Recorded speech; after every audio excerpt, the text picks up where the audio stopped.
za jenoside. Ejo bundi mu murenge wa Ndaro ku itariki 7 ku isaha nyakubahwa Perezida wa Repubulika yagezagaho ubutumwa bwo kwibuka jenoside yakorewe abatutsi, umuntu umwe yarahagurutse avuga amagambo y'uruterasoni avuga ngo barimo kwibuka bibuka iki. Ntabwo nasubira muri ayo magambo. Kuri iyo tariki none 7 hari umuvandimwe wacitse ku icumu rya jenoside yakorewe abatutsi, ndetse dufite n'amahirwe yuko ari na hano n'umubyeyi wagerageje kwiyubaka, agerageza no guharanira umwe bw'abanyarwanda. Yanga kuzimya igicaniro ku ivuko, arongera ahagarura igicaniro, ahashyira inka. Uwo munsi ku itariki 7 inka ze barazibye. Izo nka zakamirwaga abana b'abanyarwanda baturanye aho ngaho. Izo nka barazibye. Nyakubahwa Minisitiri w'Intebe bigaragara yuko dugifite urugendo rurerure mu kurwanya ingengabitekerezo ya jenoside. Ikindi kibazo kikigaragara ni ikibazo cyo kuba hari abantu batarabona babo ngo bashyingure mu cyubahiro. Nabyo bifitanye isano n'ingengabitekerezo ya jenoside, aho abantu baceceka, ahubwo nyuma y'igihe hakazaboneka imibiri mu gihe habaye ibikorwa byo gucukura imirwanyasuri cyangwa hakorwa ibikorwa remezo nk'imihanda. Urugero rufatika, ejo bundi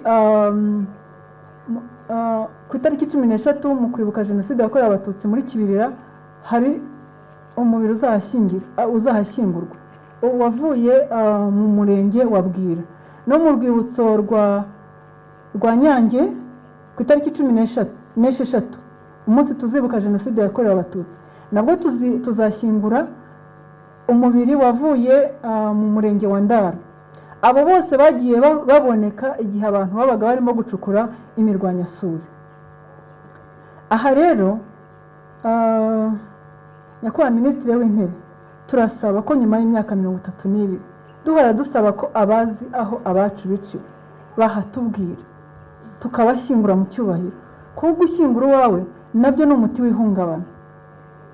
Kuri uyu munsi nyakubahwa Minisitiri w'Intebe, turabashimira by'umwihariko ko kubera ubuyobozi bwiza burangajwe imbere na nyakubahwa Perezida wa Repubulika Paul Kagame, mwaje kudufata mu mugongo no kunamira abacu, kuko aha hantu mu 1993 uwari Perezida Habyarimana yahahagaze aje gushinyagurira impunzi z'abatutsi zari zahahungiye, basizwe iheru bahekuwe kubera ubuyobozi bwe bubi. Akaza ngo aje kubahumuriza, kandi nk'umukuru w'igihugu yari afite ububasha ntayegayezwa bwo gukumira ubwo bwicanyi. Nk'uko abahanga bagaragaza ko utegura jenoside ategura n'uburyo bwo kwihakana.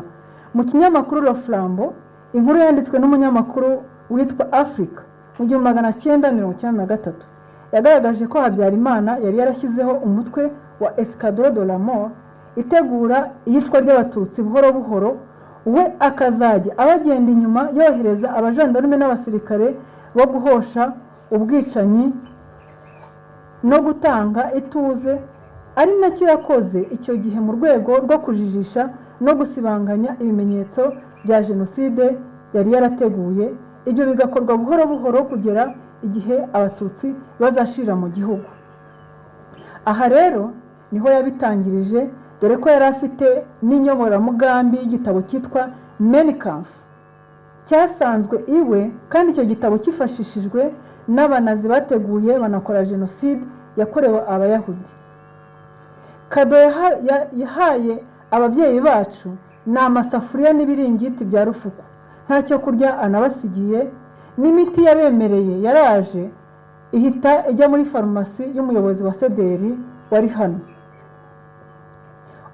Ubundi amaze kugenda asiga barindishije abasirikare n'abajandarume bo kuzabarimbura nk'uko babikoze hano. Aha nkaba mboneraho no kubwira urubyiruko ko Habyarimana yakoze jenoside. Abajya bababwira ko atayikoze kuko jenoside yabaye yarapfuye, sibyo, kuko yatwiciye ababyeyi n'abavandimwe. Urugero rufatika ni hano. Jenoside rero hano ntabwo yatangiye mu 1994, yatangiye imbere yaho. Kuba muri hano uyu munsi nyakubahwa Minisitiri w'Intebe muduhumuriza, ibi bitubera inkomezi, bikanagaragaza ubudasa bw'ubuyobozi bwiza dufite burangajwe imbere na nyakubahwa Perezida wa Repubulika Paul Kagame, kandi mu mudushimirire cyane ko Abanyengororero by'umwihariko abacitse ku icumu tumushimiye by'umwihariko ko we ku isonga n'inkotanyi yarayoboye ahagarika jenoside yakorerwaga Abatutsi. Igihango dufitanye nabo tutazagitatira, tuzakomeza kugira uruhare mu kubaka igihugu mu cyerekezo cyiza aduha. By'umwihariko umuryango Ibuka urashimira guverinoma y'u Rwanda uburyo yabaye hafi abacitse ku icumu rya jenoside yakorewe Abatutsi muri uru rugendo rw'imyaka 32,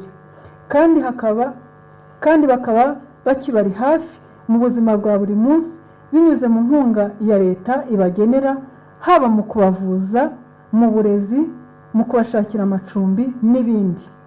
Turashimira kandi n'akarere ka Ngororero ko ubushize twibuka ku nshuro 31 twe twabagejejeho ikibazo cy'urwibutso rwa Kibirira rukeneye kubakwa byihutirwa.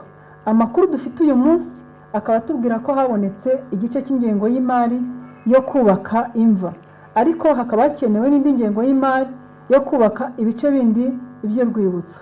Nyakubahwa Minisitiri w'Intebe, tubonereho no kubagaragariza icyifuzo cyo kudufasha kubona ingengo y'imari yo kubaka inzibutso zizasigara ku rwego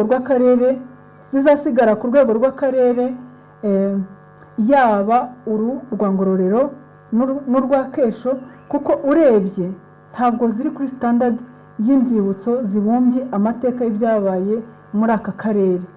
Ahenshi ni imva gusa, nazo hamwe zuzuye nka ku rwibutso rwa Ngororero na Kesho. Ndashimira kandi abarokotse jenoside uburyo bakomeje gutwaza, nkabasaba ababegereye kubaba hafi ntibigunge, ahubwo bakabafata mu mugongo muri iki gihe kiba kitoroshye cyo kwibuka abacu bazize jenoside yakorewe Abatutsi. Mukomere twibuke.